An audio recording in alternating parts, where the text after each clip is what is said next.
hitako ny teninao ka nohaniko, hitako ny teninao ka nohaniko. Famerenana ny lesona sekoly sabata ho an'ny lehibe arahinao eto amin'ny Hope Fire Radio miaraka amin'ny imprimerie adventiste. Hitako ny teninao ka nohaniko, hitako ny teninao ka nohaniko.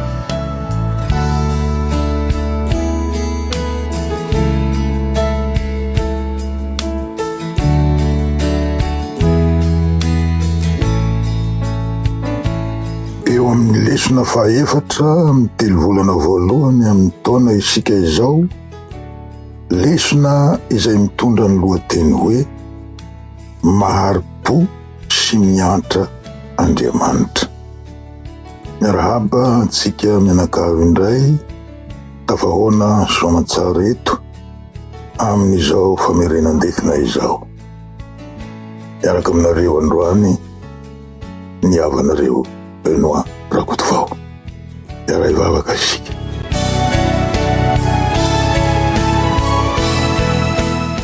Rainay izay any an-danitra ho amasinina anie ny anaranao, ho tonga anie ny fanjakanao, hatao anie ny sitraponao ety an-tany tahaka ny any an-danitra. Tonga eto indray izahay hiaraka merina ny lesona ny anaranay tamin'ny herinandro, ka arotisahy aminay eto ny fanahinao masina hitaridarana anay. Avelao ny fahotanay rehetra amin'ny anarantsonao Kristy mpamonjy no angatanay izany vavaka izany. Amen.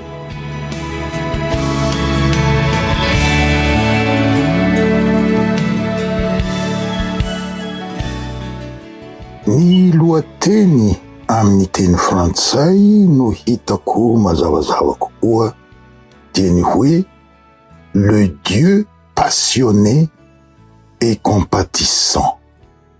Amin'ny teny anglisy dia izany ihany koa no voalaza, God is passionate and compassionate. Ireo mpamaritra anarana anankiroa ireo, passionné, passionate, sy compatissant, compassionate, dia fototeny iray no niaviany. Dia ny teny latiny hoe passio, izay avy tamin'ny teny grika ihany atao hoe pathos.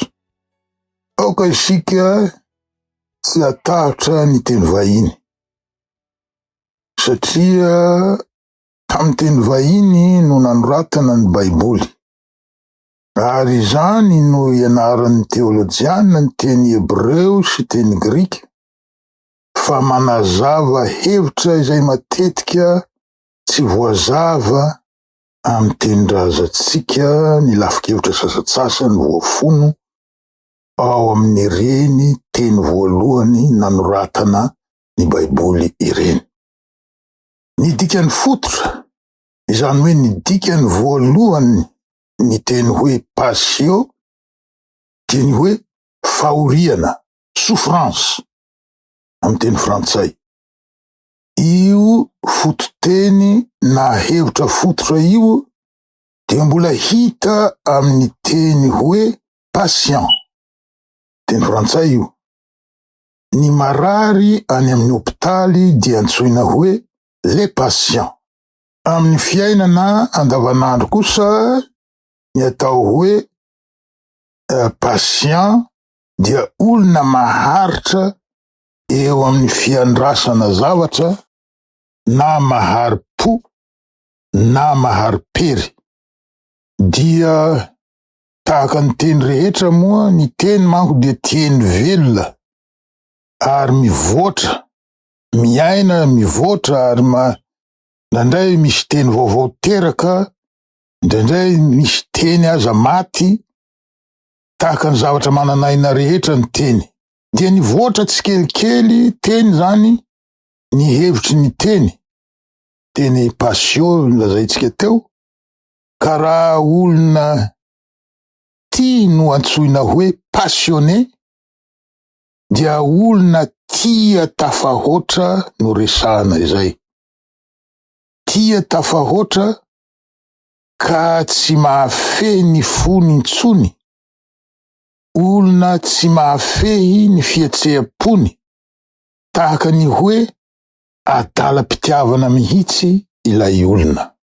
Tany amin'ny taona 1700 tany ho any dia nalaza teo amin'ny mpifankatia ny fiteny hoe, amin'ny teny frantsay hoe je t'aime à la folie. Antanio Henri Ratsimbazafy raha tsy marina izany teniko izany. Ka izay karaza-pitiavana tsy voafehy na sarotra fehezina izay mitafotafo mahery vaika toy ny ranobe tsy tana, izay no antsoina hoe passion na fitiavana passionné voalaza eto. Ka mametra mpanontaniana na marimarina koa manao fanamariana ny teny fampidirana eto hoe, de hoy izy hoe, hoy ny fiteny fampidirana zany, mety hiteraka olana tokoa ny fietseha-po tsy voafehy. Noforonon'Andriamanitra niaraka tamin'ny fahafahana manana fietseha-po anefa ny olona. Ary Andriamanitra koa aza dia aseho manerana ny soratra masina fa maneho fietseha-po lalina. Raha maneho fietseha-po lalina Andriamanitra araka izay asehon'ny Baiboly mandrakariva, dia tsy azo lazaina ho ratsy na tsy araky ny fahendrena ny fietseha-po. Izay zany ny fahamarinana nataony lesontsika. Fijeriko azy, raha manokana zany, dia tahaka ny ohatra hoe maka ohatra anankiray ny recherche atomique ihany. Raha ampiasainao hanaovana bomba atomika, ny fikarohana atomika ataonao dia hitera-doza tsy hita pesipesena, fa raha ampiasainao hamokarana angovo ety miasa kosa izy dia mitondra soa ho an'ny taranak'olombelona.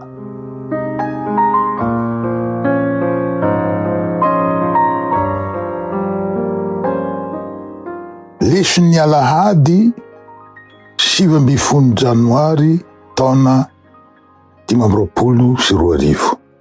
Mihoatra noho ny fitiavan'ny reny. Zay zany lohateny. Mihoatra noho ny fitiavan'ny reny. Ny tsy anjeritsika dia milaza azy mazava. Mety manadino ny zanany minono va ny vehivavy ka tsy amindra fo amin'ny zanaka naloaky ny kibony? Eny, mety manadino ihany izy, fa izaha kosa, Andriamanitra miteny eto, fa izaha kosa tsy mba manadino anao.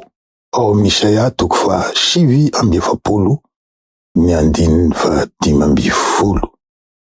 Hoy ny lesontsika, azo heverina fa ny fitiavan'ny ray aman-drenin'ny zanany no fitiavana lehibe indrindra eo amin'ny fanandramam-piainan'ny zanak'olombelona. Matetika ny Baiboly no mampiasa ny sary anohatra momba ny fifandraisan'ny ray aman-dreny sy ny zanaka mba hanehoana ny fiantrana mahatolagaga, mahatalanjona, asehon'Andriamanitra amin'ny zanany. Asongadiny amin'izany fa ny fiantran'Andriamanitra dia lehibe lavitra noho ny fanehoan'ny olombelona io fietseha-po io amin'ny fomba lalina sy tsara indrindra. Zay zany ny vaky ny teny ao amin'ny lesontsika io. Matetika hentsika ny amin'ny hoe fitiavana prinsipa, fa matetika maro ny mpitoroteny pastera milaza izany. Raha ny teny Kristy hoe ao Matio 5:7, tiava ny fahavalonareo ary mivavaha ho an'izay manenjika anareo. Fantany tsara, fantatry Kristy zany. Fa izao fontsika ratsy izao tsy ho afaka hanampitiavana mitafotafo ny olona te hamono atsika, ny fahavalontsika zany. Kanefa azontsika ampiharina kosa ilay fitiavana prinsipe arak'izay hita ao amin'ny Romanina 12:20 manao hoe fa raha anona ny fahavalonao, omeo hanina izy. Raha mangetaeta izy, omeo hosotroiny. Fa raha manao izany ianao, dia hanambatra vainafo eo andohany.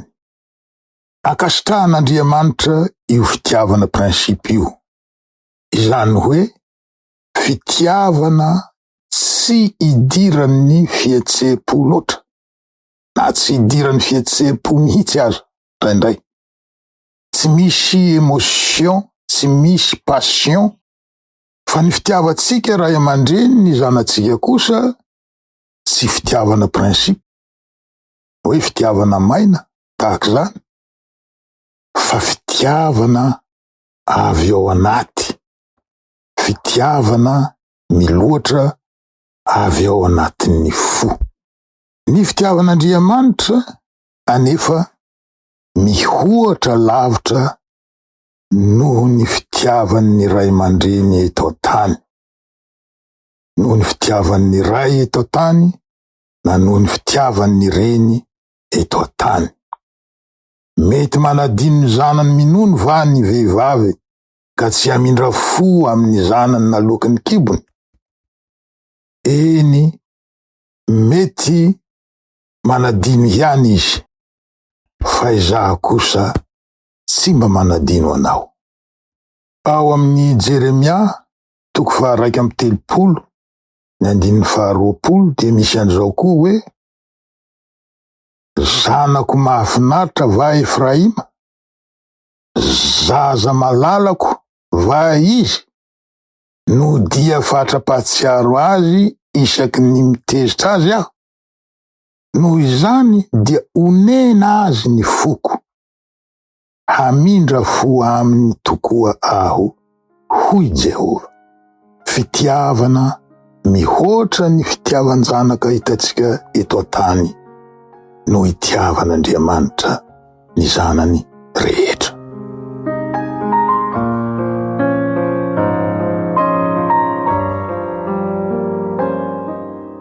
Leson'ny alatsinainy 20 Janoary taona 2022.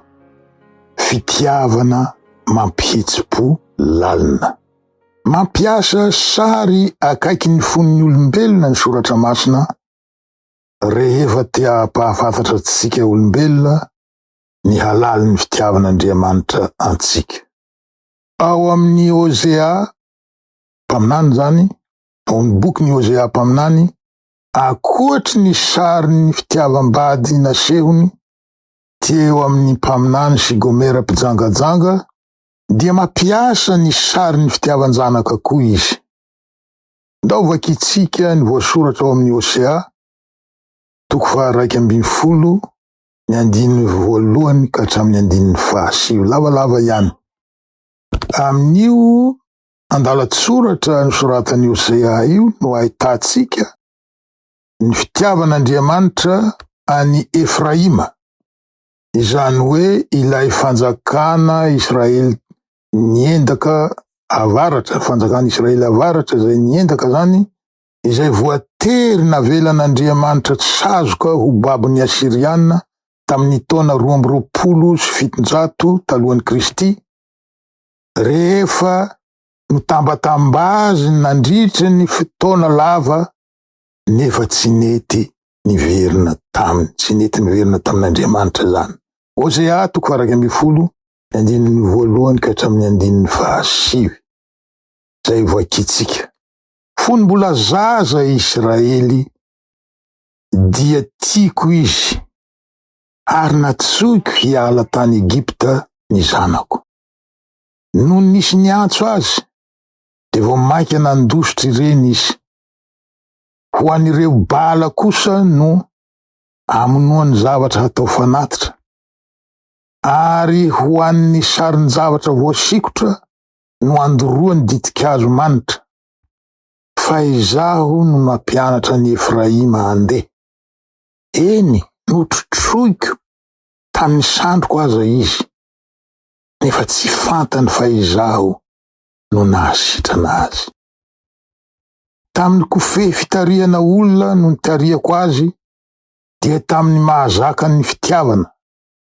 Ary efa toy izay manainga ny fehim-bava eo ambonin'ny valanon-ranony aho, ka nanolo-kanina azy tsy moramora. Tsy hiverina ho any amin'ny tany Egipta izy, fa Asiria no mpanjakany, satria tsy nety nibebaka izy. Ary no ny fisainany dia hisy sabatra hantsodina ao an-tanànany ka handrava sy handevona ny hidiny. Minia miodina amiko ny oloko, ary na dia antsoiny ho amin'ny avo aza izy, samy tsy mety miainga akory. Ataoko ahoana no hahafoy anao ry Efraima, na ho fanolotra anao ry Israely? Ataoko ahoana no fanao anao ho tahaka ny Adma? Ataoko ahoana no fametraka anao ho tahaka ny Zeboima? Onena ny foko, mafy loatra ny alahelo. Tsy hanontolo fo aho, na handringana ny Efraima intsony, fa Andriamanitra aho, fa tsy olona. Dia ny ray masina ao aminao, ka dia tsy ho avy ampahatezerana mirehitra aho. Saivina fa misy anarana roa voatonona teo, Adma sy Zeboima, izay tanàna tany Sodoma sy Gomora io, miaraka levona tamin'ny Sodoma sy Gomora. Zay zany. Hita eto ny fitiavana mangorakoraka nananan'Andriamanitra tamin'ny Efraima na Israely avaratra, efa voatery navelan'Andriamanitra izy noho niditran'ny fony tsy nety nibebaka. Fo mangorakoraka ny an'ny Andriamanitra.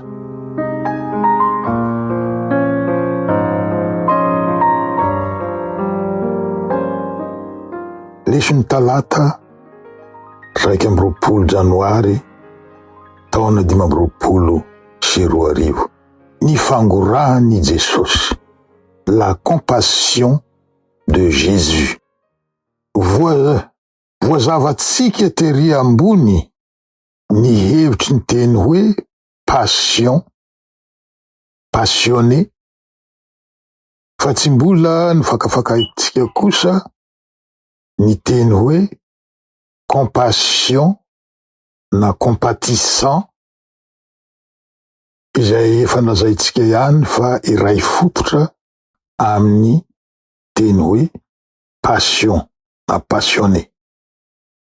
Ny teny hoe compassion, compatissant, compatir, verbe compatir, dia avy amin'ny teny latina hoe com, izay midika hoe avec, miaraka.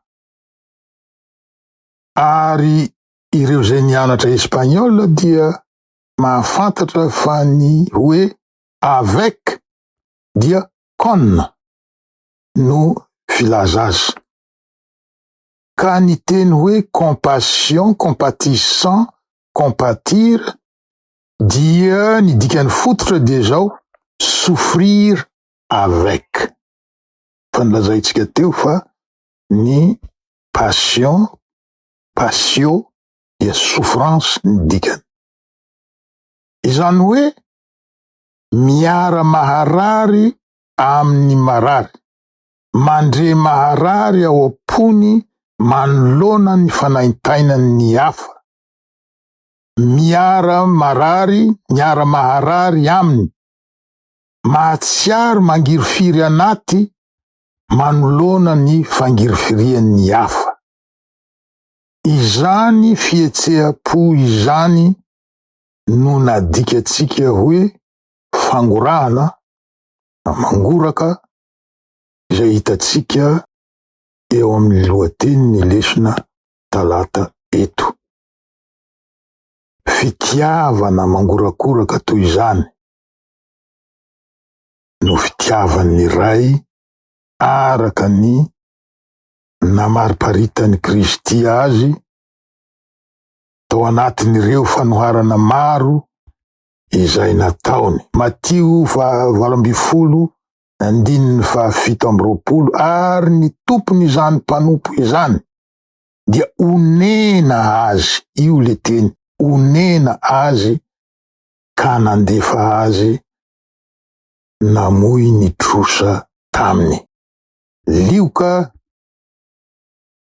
10:17 fa nisy kosa Samaritana anankiray nandeha tamin'ny nalehany ka tonga teo aminy ary nono nahita azy dia onena. Zay le teny, onena. Mahatsiaro mangirifiry, mankorakoraka, manoloana ny izay manjo ny hafa. Lioka 5:20 dia niainga izy nakany amin'ndrainy, fa raha mbola lavitra izy dia tazandrainy ary onena azy izy ka niazakazaka dia namina ny vozony sady nanoroka azy. Zay zany ireo fanoharana vitsivitsy nitsongaitsika, angamba fantatrareo tsara hoe fanoharana aiza izy ireo vaovaky ireo, ary azonareo jerena averina any amin'ny baiboly ho fanatisaterana.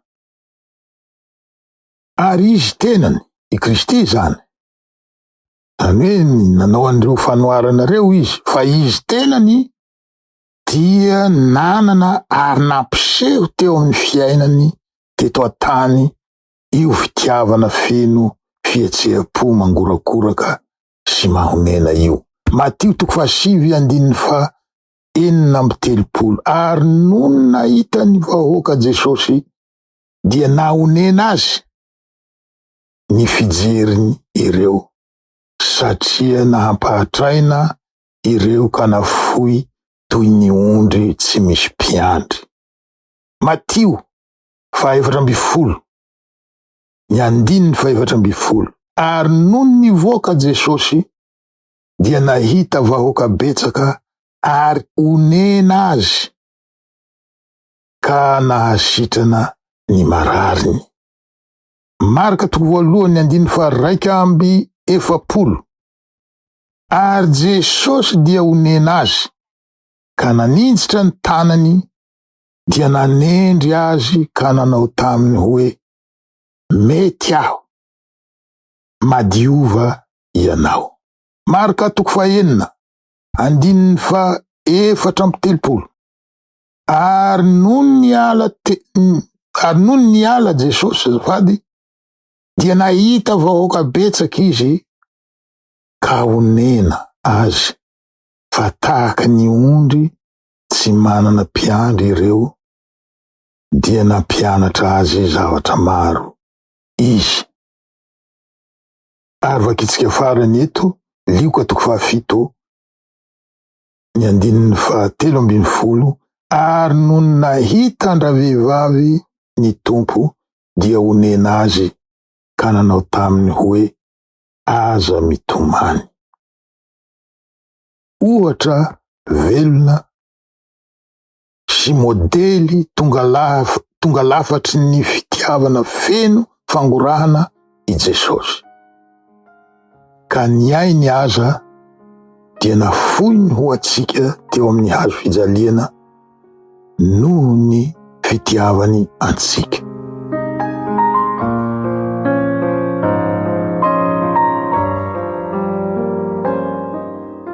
Alarobia 12 Janoary taona 2024. Andriamanitra Saro-Piaro. Asangamba no anaovako azy. Andriamanitra Saro-Piaro.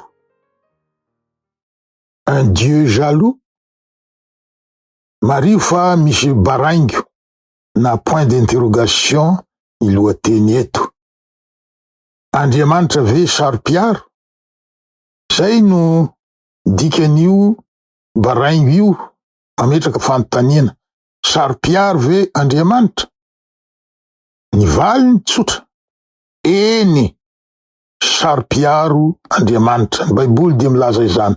Deuteronomia 4:4. Fa Jehova Andriamanitrao dia afo mandevona. Eny, Andriamanitra Saro-Piaro izy. Zay zany nivaky ny teny.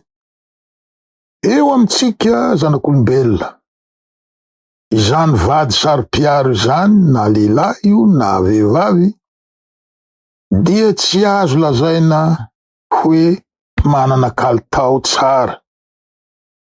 Melohy ny fiarahamonina mandrakariva ny fahasarotam-piaro. Tsy mahita kolotsaina aho eto tany ka mandala izany toetra Saro-Piaro izany. Ny marina mantsy dia misy lafiny roa ny fahasaro-piaro na fahasarotam-piaro. Tsy fantatro loatra zay azo ampiasaina eto, fahasaro-piaro ve no izy fahasarotam-piaro. Aoka ekena aloha fa misy lafiny tsara ihany ny fahasarotam-piaro na ny fahasaro-piaro. Misy fitiavana ao. Ny vady Saro-Piaro dia vady tia. Tsy misy vady Saro-Piaro ka tsy tia ny vadiny. Raha tsy Saro-Piaro ny vady, dia vady tsy tia izy zay. Vady tsy tia loatra. Tsy ampy fitiavana. Saro-Piaro izy dia satria tiany ny vadiny. Ray zay. Fa misy lafiny ratsy ny fahasaro-piaro na fahasarotam-piaro. Matetika tsy ny fitiavana loatra no betsaka, fa ny fitiavatena. Vadiko iny. Ary voatsindry mafy de mafy ny hoe ko eto. Vadiko, vadiko. Zaho. Iny. Anahiko iny. Zaho no tompony. Tsy ilay olona atao hoe tiavana na tiana iny akory no mameno ny sehatra eto, fa izaho. Ka misy toe-tsaina te hanjaka ao, te hanjakazaka, te hanaporotra, tsy hevitra ny ankilany ho manan-jo, ho manana ny fahafahany, na ny fahalalahany, na ny hasiny, na ny ajany, sy ny sisa sy ny sisa. Tsy fitiavana marina ny fitiavana Saro-Piaro toy izany. Fa ny fahasaro-piaro n'Andriamanitra kosa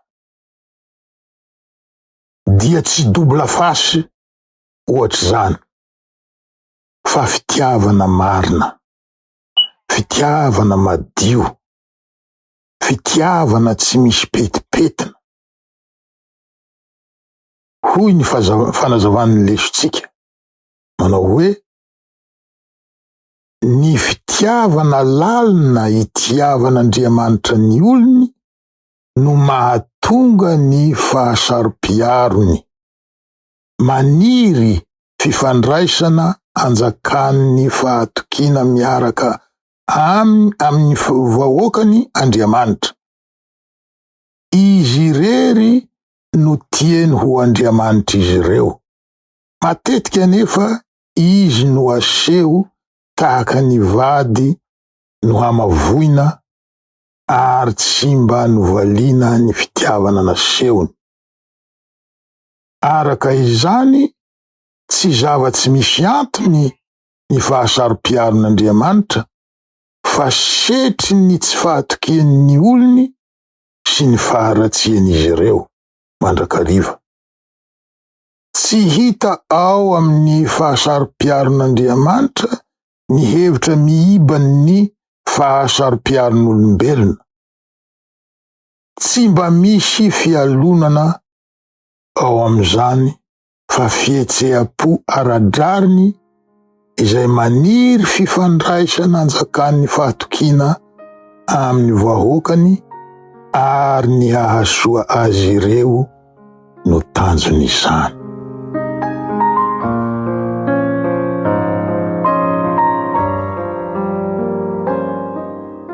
Leson'ny alakamisy 13 Janoary taona 2020, mahari-po sy miantra. Amin'ny teny frantsay, compatissant et passionné. Ireo fa miverina ireo ndray, ireo teny anankiroa efa voaboasantsika tery ambony. Compatissant, mahatsiaro mangirofiry manoloana ny fangirofirian'ny hafa, feno fangorahana ny hafa. Passionné, fitiavana ngeza be, feno fihetseam-po miredareda. Io no karaza pitiavana nasehon'Andriamanitra ray tamin'ny zanak'olombelona. Io no karaza pitiavana nasehon'i Kristy. Io no karaza pitiavana tian'Andriamanitra hananantsika. Korintiana 1:17-4 ny fitiavana mahari-po sady mora fanahy. Ny fitiavana tsy mialina, tsy mirehareha, tsy mieboebo. Tsy manao izay tsy mahamendrika, tsy mitady ny azy, tsy mora sosotra, tsy manao otro-po, tsy mifaly amin'ny tsy fahamarinana, fa miara-mifaly amin'ny fahamarinana kosa, mandefitra ny zavatra rehetra, mino ny zavatra rehetra, manantena ny zavatra rehetra, maharitra ny zavatra rehetra. Zay zany nivaky ny teny. Fantatsika anefa fa tsy tanteraka ny amin'izany isika indrisy. Hoy ny lesotsika, noho ny fahasoavan'Andriamanitra sy ny herin'ny fanahy masina, ahoana no ahafahantsika manisy setriny sy maneho taratra ny fitiavan'Andriamanitra izay vokatry ny fihetseam-po lalina nefa aradrariny sy feno fahendrena mandrakariva.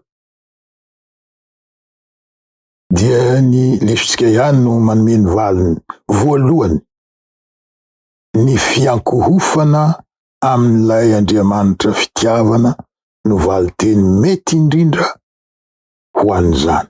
Faharoa, ny fanehoana fangorana sy fitiavana feno fahalala-tanana amin'ny hafa no tokony hasetritsika ny fitiavan'Andriamanitra. Tsy natao handray fampaherezana fotsiny isika ao amin'ny finoana kristiana, fa tokony hazoto hampahery ny hafa koa. Ary fahatelo farany, lesitsika ihany no manazava azy eto, tokony ho tsapantsika fa tsy mahay manova ny fontsika isika. Andriamanitra irery no mahay manao izany. Ka ho ihany ny lesitsika ho feny izay nivoakitsika teo. Noho izany andeha isika hangataka amin'Andriamanitra mba hanomeza ny fo vaovao hitiavana azy sy hitiavana ny hafa, fitiavana madio sy voadio izay manandratra ny tsara ary manaisotra ny akofa tsy ho ao anatiny.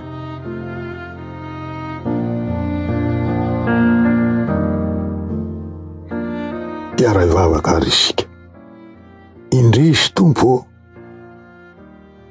Tompo Andriamanitra eo, antsoinao izahay zanakao hanana fitiavana tahaka anao, fitiavana marina, fitiavana lehibe, fitiavana mahari-po sady mora fanahy, fitiavana tsy mialina, tsy mirehareha, fitiavana tsy mieboebo, fitiavana tsy manao izay tsy mahamendrika, tsy mitady ny azy, fitiavana tsy mora sosotra, fitiavana tsy manao otro-po, tsy mifaly amin'ny tsy fahamarinana, fa fitiavana miara-mifaly amin'ny fahamarinana kosa, fitiavana mandefitra ny zavatra rehetra, fitiavana mino ny zavatra rehetra,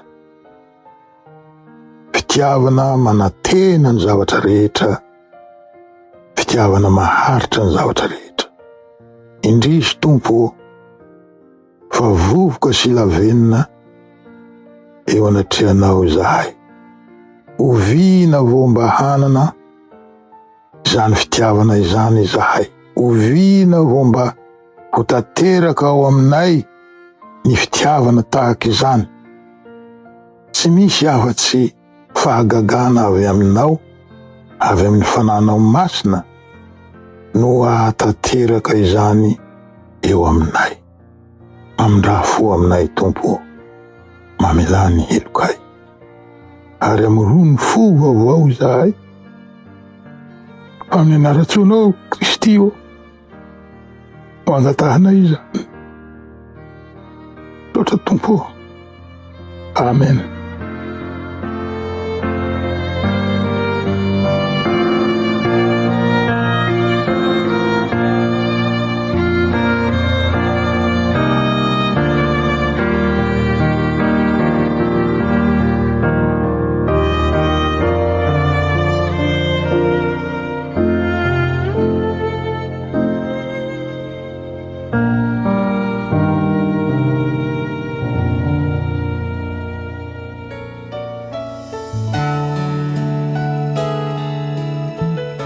Hitako ny teninao ka nohaniko. Hitako ny teninao ka nohaniko. Famerenana ny lesona sekoly sabata ho an'ny lehibe arahinao eto amin'ny Hope Fire Radio miaraka amin'ny Imprimerie Adventiste. Hitako ny teninao ka nohaniko. Hitako ny teninao ka nohaniko.